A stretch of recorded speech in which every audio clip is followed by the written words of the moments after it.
Hello, everybody, and welcome to the Doctor's Notes podcast by Doc's Castle Media, a podcast I created to share the notes of one of my favorite reality shows ever, Big Brother USA.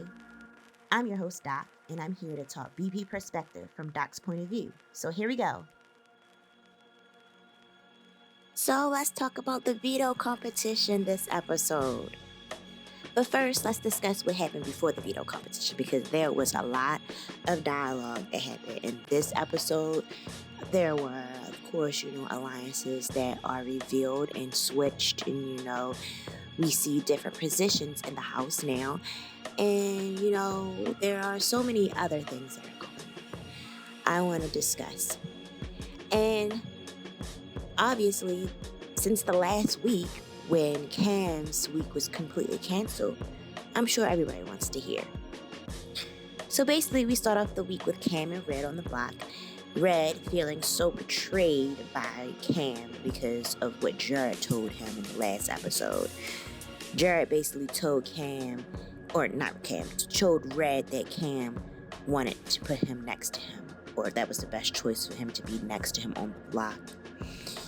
And basically, now Red thinks that Cam is after him or just, betrayed him. Instead of going to Cam and actually having a, conversation to fill up the vibes, if he feels as though in his gut that Cam actually might have turned on him, he's just going with the assumptions of trusting Jared, someone who he hasn't really even played with as much in the house. Shame, shame, shame on you, Red. It's crazy because it seems like every time Cam goes to Jared, it just seems as though Jared or Cam is telling Jared what he wants to hear. It's not no gameplay. I don't think he wants to get Red out. That's who he's playing with to the end. So I think Red and Cam really absolutely need to speak to each other. But anyway, this week has happened and Cam is just trying to move on and get himself off the block because he obviously is a threat. Cam's been on the block 3 times and he's not been, put out this house. He hasn't been evicted at all. And everyone is starting to see how Cam is a threat. Especially after last week when he was HOH and the week has completely been turned over on him. When he was targeting someone that they weren't really sure if they wanted to get out, Jack. Cam is presenting himself as a soft threat in my eyes because Cam is such a sweetheart. I don't even see where the problem is with Cam. Cam is just playing this game with Red, just blindly, not really knowing, thinking that Legend 25 is a possible good alliance to stick behind.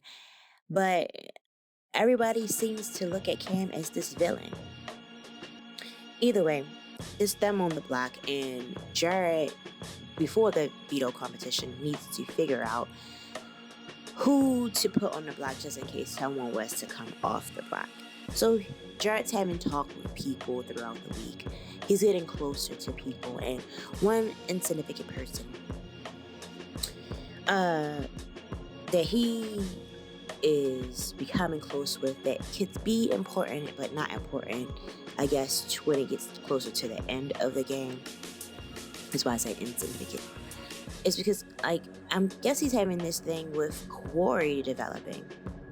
I say it's insignificant because I don't really think that this is going to be solid based off of how this episode had played out. I don't know how close Corey and Jared are going to stay, but Corey goes to Jared with gameplay multiple times.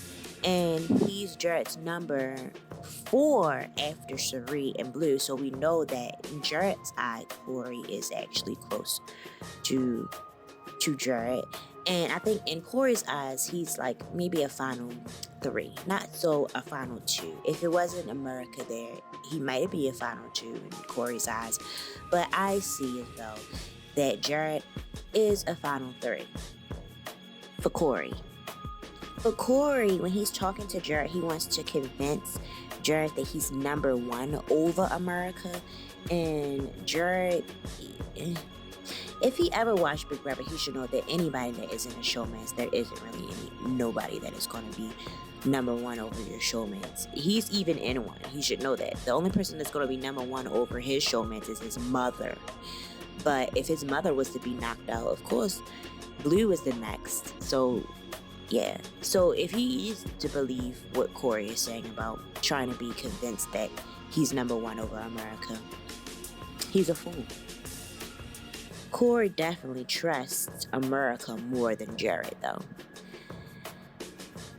And we see played out in this episode how Jared, what he says about America after Corey gives him some information about America that he shouldn't have gave him. Apparently, Corey is putting out there that America is really not fond of Felicia and Cerie's gameplay at this moment. Basically telling Jared that America is targeting the two people that he is working closely with in this house.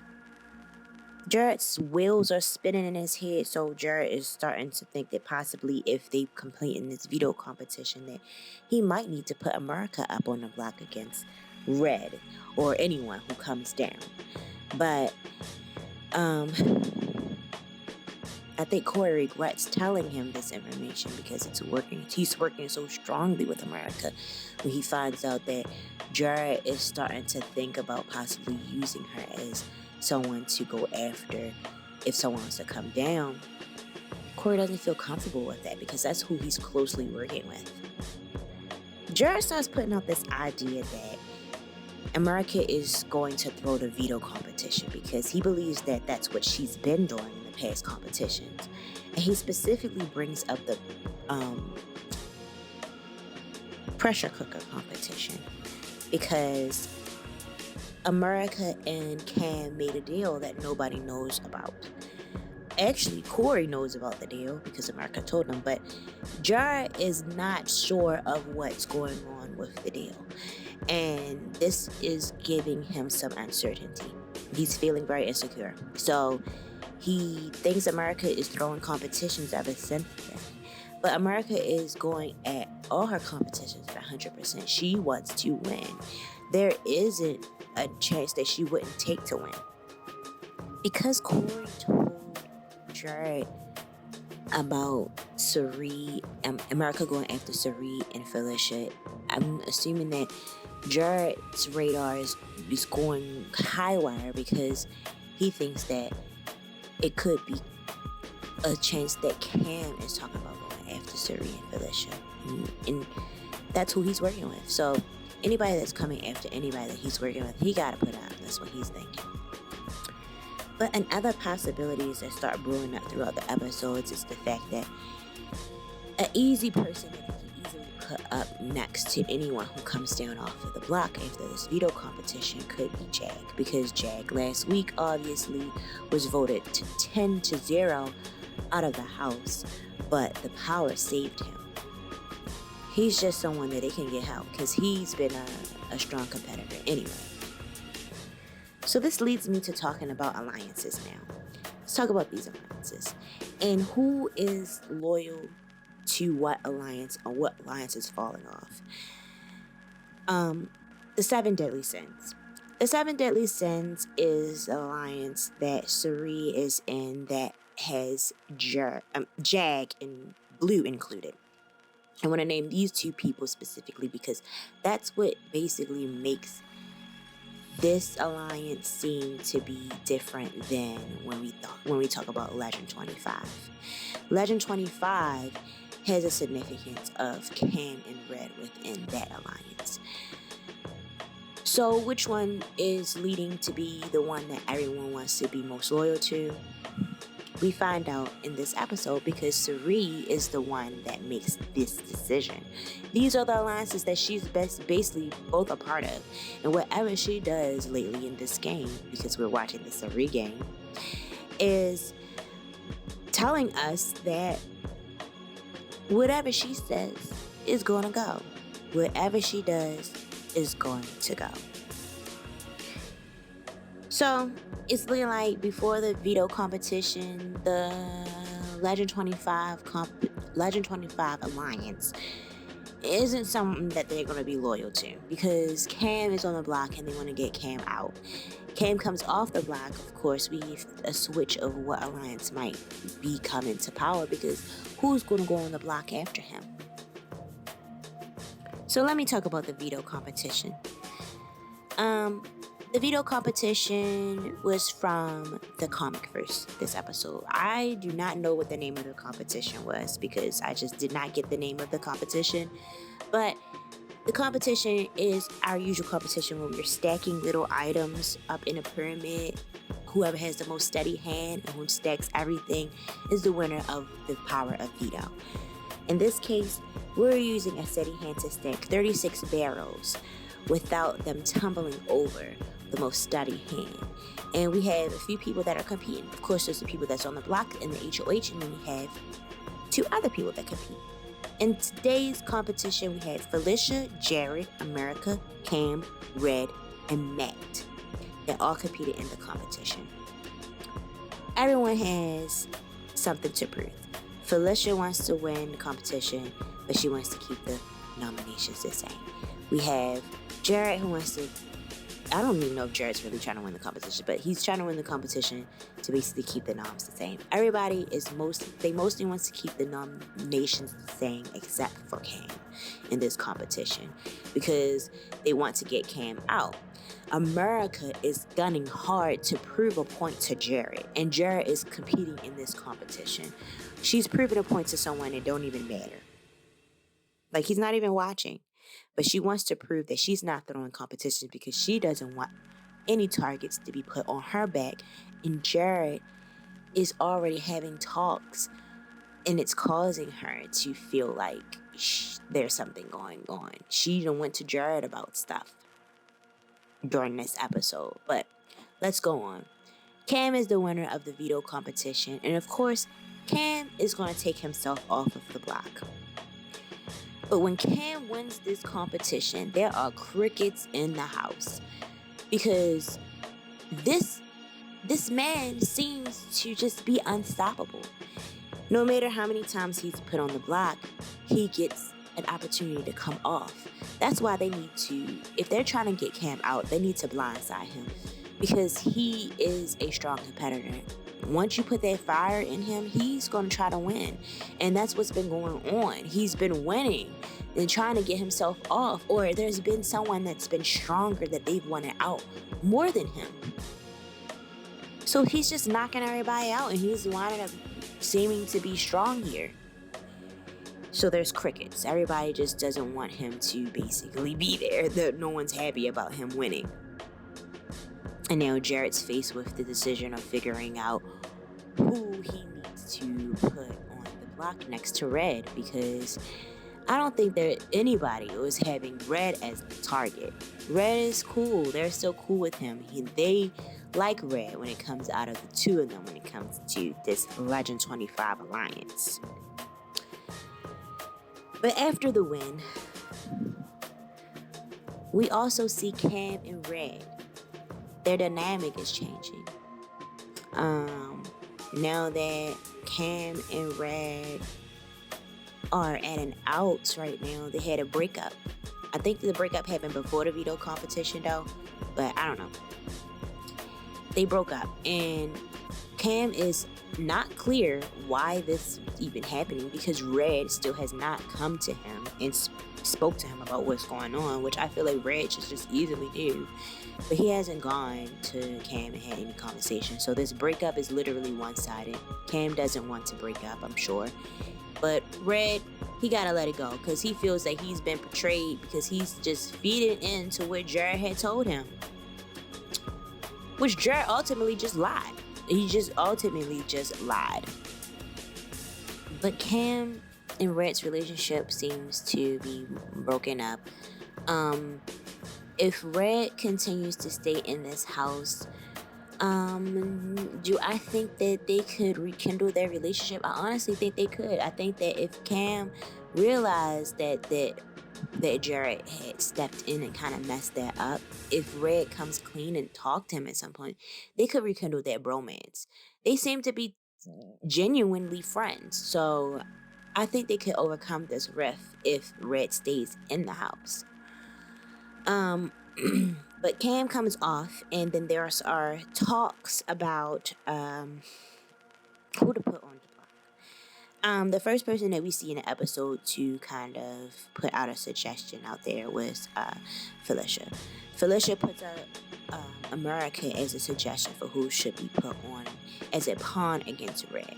She thinks this is a good choice. They don't think that anyone will vote America out, and mainly everybody would just get Red out. He's turned into the target, they basically said. But when while this conversation is happening, America walks in between this conversation that Felicia, Sari, and Nicole are all having. And she feels a little uncomfortable. She doesn't want to be put on the block. She confronts her, and Felicia tells her that, and she doesn't feel comfortable. So she goes to Jared, and she tells Jared that she does not feel comfortable about being put on the block. She doesn't understand why this is happening, and she's been gunning for these competitions and have not thrown these competitions at all. So, yeah. Where it out with America seems to be that America's game is a little too shaky, all because of her own man, Corey, telling information that he should not be telling. Corey needs to understand that if he's going to be loyal to a person in the game, he needs to be loyal to that one person in the game. You're trying to be cool with Jared on top of being in this game with America.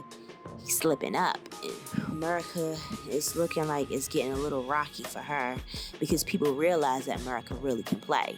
The way that she talks about playing this game, everybody knows that she can really play. So it's just it just looks unfortunate for America. But I think in their talk, Felicia, it wasn't going to be something that they was going to stick with America, because it looks like when they had a meeting with the 7 deadly sins about who they suggest should be put on the block, it looks like who came up with a good suggestion for who to put on the block was Blue.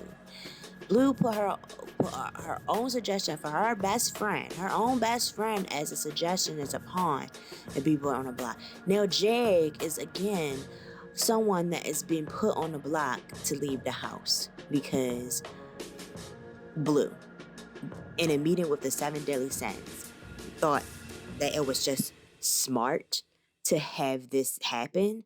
It's saving Jared. It doesn't make Jared look bad at all if Jag is on the block. And if he's a pawn and people are really going after Red and Blue's eyes, she doesn't think that there's any danger with Jag. But we're learning that the MVP player of this episode, which is again Sari, whatever she says goes. And even though Jared is saying that he's playing his own game, he's played a move his mother wanted to happen. Jared placed Jag on the block next to Red, and now Sari is crowned MVP player, not Jared. Jared didn't make that move. Jared listened to his mother when his mother had suggested that she felt that Jag was the best choice to be put on the block in their one-on-one conversations. And it's sad because Jag would be really loyal to the 7 deadly sins, but Sari is already choosing to be disloyal to this alliance. She thinks that because Red is camera on the outs, there isn't no possibility for their bromance to be rekindled. She thinks that she can continue to work with Red, and Red can work with her. She has this close relationship with Red, closer than she has with Cam. So she thinks that she can save him, but honestly, it is too many people that she is having these relationships with. She needs to go to her Rolodex with cards, and she got to choose who she gonna be the most loyal to. Because I feel as though Jag and Red could be loyal to Sari as long as she, whatever she does in either one of their favors. But talking to Jared,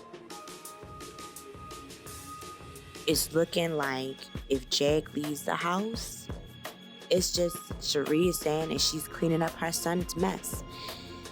It's it's funny because like she really is like her son is the one that told Jag about him knowing about the power of invincibility that Sari told him, and Jag only knew that this was information that Matt knew. Like this, he didn't. There's 2 extra people that know about this power that shouldn't know. So Jag feels uneasy with Jared. And with that uneasiness that he feels, Sari can see that Sari is trying to protect her in her son's game. So why not put Jag up for a pawn? Let's get him out. Let's clean up her son's mess that he obviously did last week, and he don't even really see how it's spilling over into this gameplay. And it could potentially mess up the relationship with him and Blue, because if Jag leaves on Jared's HOH, how can Blue live knowing that her best friend is being put out on her boyfriend's HOH? It's so many things that's about to happen.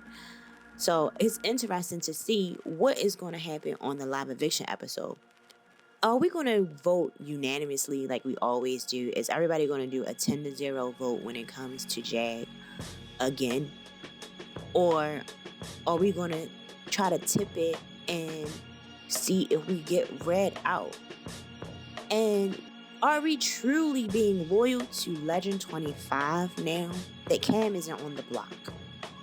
So we still keep this facade that we're working with him?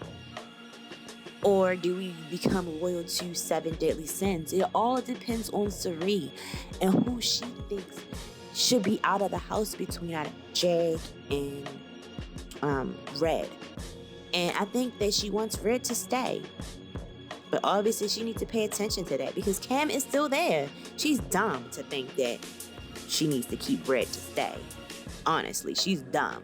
She needs to let Red go out and see how loyal Jag is going to be. Regardless, both of these people, I think, are going to come after her at some point in this game. She is showing to be too strong in all these decisions. We are basically trying to weigh on what alliance we're going to go with when it comes to the big alliances. Like, everything just needs to break down to refocusing only on the 2 alliances, because if Red leaves, Legend 25 is done. If Jag leaves, 7 Deadly Sins is done. Regardless, one of the big alliances is done. So we'll see. I want to mention that we saw some strategy talk from Bowie Jane in this episode, and it just seems like CBS is listening to podcasts and understanding that people on Twitter are saying that Bowie Jane doesn't have any type of, we don't know any type of gameplay with her and nothing, no diary room sessions or whatever. No one's asking her any questions about how she feels about this game. And guess what? We finally saw where she said something in this game. Bowie Jane was asked who would she put up as a pawn next to Red once Cam was brought down. Sari asked her this question, and Bowie Jane put out who she actually thinks would be a good pawn. Apparently, she put out America as a pawn because she sees America as a strong competitor.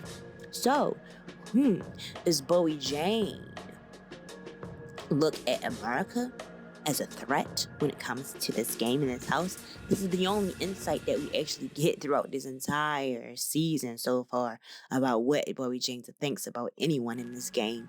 So it was just something that I needed to mention in this episode, that Bowie Jane had been mentioned in this episode. She's not the MVP player like Sari, but she was brought to the light in this episode. Not in a diary room. She actually was asked by the MVP player. A strategy. That's funny. Alright, now that we're pretty much completely done talking about the episode, I want to talk about some Twitter updates, which I only have one Twitter update. And my one Twitter update is, last night I saw Matt and Jag have a bro date. And I don't know if this is solidifying if Jag is leaving the house, but Matt is developing a close relationship with Jag. And if Jag stays in this house, it is a possibility that Matt and Jag could have a very strong romance going forward and working together in this game. They just got to talk strategy towards each other and kick everyone else out of their thoughts. They could be loyal to each other, but they don't need to think about anyone else. But they had a nice little bro date, and I felt it was one to be mentioned as a Twitter update, because it's something that can be brewing. And it's also a little sad though, because if Jag goes, Matt is yet again left alone without someone that he's developed a close relationship with in the house. First being Riley, and now he's developing this relationship with Jag. If Jag goes, it's another, heartbreak for him. So it's a little sad. But as far as other Twitter updates, I don't have any. And I'm starting to really try to look at some YouTube live feed videos. I normally do that. I watched Cliff Notes last week, but this week wasn't really too exciting as far as when it comes to listening to the live feed. So that was kind of a bust. But shout outs to Cliff Notes. I like looking at Cliff, who was actually on Big Brother. I like looking at his Cliff Notes. But there's no other updates for me to have. So let me give you a rundown of what we talked about in this episode. We've talked about the alliances and how they are dismantling and being put together. All those that are new and those that are old and breaking up. We talked about America starting to appear as a target in the eyes of Jared because of a deal that she had with Cam last week. So not looking good for America. We also talked about the veto competition and Cam winning, and there were crickets. No one is happy about Cam right now. Cam is definitely a target in the house winning so many competitions. So we talked about this veto win being kind of rocky, or showing Cam also is undefeatable. We talked about the MVP player this week. The MVP player being Sari again. I don't know how many times Sari has been an MVP player in my podcast, but Sari is it. If it comes down to the end of this podcast, literally, I might have to do a poll for how many times people think that Sari has been nominated as my MVP player of the episode. But anyway, if you guys think there should be any other MVP player in Big Brother so far right now, anyone that you're rooting for, if you can justify your case, leave them in the comments. But I'm thinking Sari is playing the best game. What do you think? Lastly, we talked about Twitter updates. And it being that Matt and Jag had their bro date, which really isn't an update, but it's a cute little update for me. But all in all, this is episode 16 of the Doctor's Notes podcast. And basically, this was episode 15 of Big Brother, and it was good. We will tune in to the next episode, which will be the live eviction episode, and apparently they're saying we should be able to find out who's going to be the winner of the HOH competition. So it might be a mental competition after the eviction, something quick, and we'll know the HOH right then and there, which means that I should be coming with some more Twitter updates by Sunday. Who knows? But by before Sunday's episode, who knows? But anyway, tune in next time. Let's get it. This was out. Peace out.